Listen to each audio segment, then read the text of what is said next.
नमस्कार मित्रों, आप सभी का स्वागत है एक और पौराणिक कथा में, जहां आज हम जानेंगे पितृपक्ष की पौराणिक और गहन कथा। पितृपक्ष हिंदू धर्म का वो विशेष काल है जिसमें हम अपने पूर्वजों का सम्मान करते हैं। उनकी आत्मा की शांति के लिए श्राद्ध, तर्पण और पिंडदान जैसे कर्म करते हैं। यदि आपको भी अपने घर में सुख शांति चाहिए, पूर्वजों का आशीर्वाद चाहिए, तो ये कथा अवश्य सुने।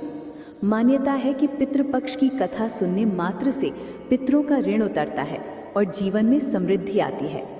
पितृपक्ष का आरंभ भाद्रपद की पूर्णिमा से होता है और ये 15-16 दिन तक चलता है। इस काल में माना जाता है कि पितर यमलोक से धरती पर आते हैं और अपने वंशजों द्वारा किए गए श्राद्ध कर्म देखकर तृप्त होते हैं। हमें अपने परिवार, पूर्वजों और उनकी स्मृति को याद करने का संयोग इसी समय मिलता है, जो हर हिंदू की आस्था और परंपरा का हिस्सा है।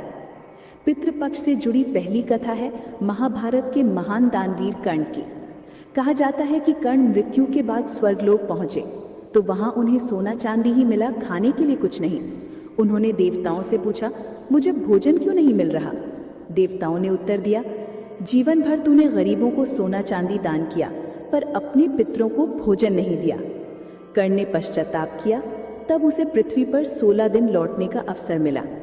इन्हीं दिनों में कर्ण ने अपने पितरों के लिए तर्पण, श्राद्ध और भोजन का दान किया। यहीं से पितृपक्ष की परंपरा आरंभ मानी जाती है। राजा करकंडू और ब्राह्मण की कथा। दूसरी कथा है राजा करकंडू की। एक ब्राह्मण पितृपक्ष में राज्य छोड़कर अपने गांव जा रहा था। कारण पूछने पर उसने बताया, पितृपक्ष में पूर्वजों की आत्मा आती है, उनका तर्पण और श्राद्ध करना अनिवार्य है। यदि हम उन्हें याद नहीं करते तो वे रुष्ट होकर वंश पर कष्ट ले आते हैं। राजा ने विधि विधान जाना और पहली बार श्राद्ध किया। आकाशवाणी हुई, पितरों की सेवा करने वालों पर सदा कृपा बनी रहती है। तीसरी कथा है जोगे और भोगे, दो भाइयों की। भोगे निर्धन था, जोगे धनवान। एक दिन दोनों ने अपने अपने घरों में श्राद्ध किया। जोगी ने धन का दिखावा किया, भोगे ने श्रद्धा से भोजन बनाया। पितर भोगे के घर आए और तृप्त हुए। जोगे के घर गए तो खाली लौटे। यही सीख देती है, श्राद्ध में धन का नहीं, श्रद्धा का महत्व है। पितृपक्ष में गया स्थान का विशेष महत्व है। अनेक शास्त्रों में लिखा है, गया में पिंडदान करने से पितर तुरंत तृप्त होकर मोक्ष प्राप्त करते हैं। यही भगवान विष्णु ने साक्षात कहा था, जो वंशज गया में पूर्वजों का श्राद्ध करता है, उनके पितर जन्म मरण के चक्र से मुक्त हो जाते हैं और घर में सुख शांति बढ़ जाती है। पितृपक्ष में कौवे, गाय, कुत्ते और ब्राह्मण को भोजन देने का महत्व है। कौवा पितरों का प्रतीक माना जाता है। जब पितरों को भोजन अर्पित करते हैं तो उसकी प्रतीति कौवे द्वारा ग्रहण करने पर होती है। पितर तृप्त हुए, इसलिए श्राद्ध के भोज का एक हिस्सा कौवे को जरूर दिया जाता है। पितृपक्ष की कथा हमें सिखाती है, अपने पूर्वजों के ऋण को ना भूलें, उनको श्रद्धा से याद करें, उनका आशीर्वाद लें।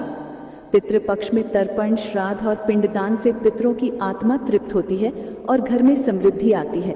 तो आज से अपने परिवार और पूर्वजों के लिए श्राद्ध करें, पितर सदा आपके साथ रहेंगे। अगर आपको ये कथा उपयोगी लगी तो लाइक करें, चैनल को सब्सक्राइब करें और कमेंट में अपने अनुभव जरूर साझा करें। पितृपक्ष के दौरान भूले हुए पूर्वजों और गरीबों की सेवा भी जरूर करें। जय पितृदेव।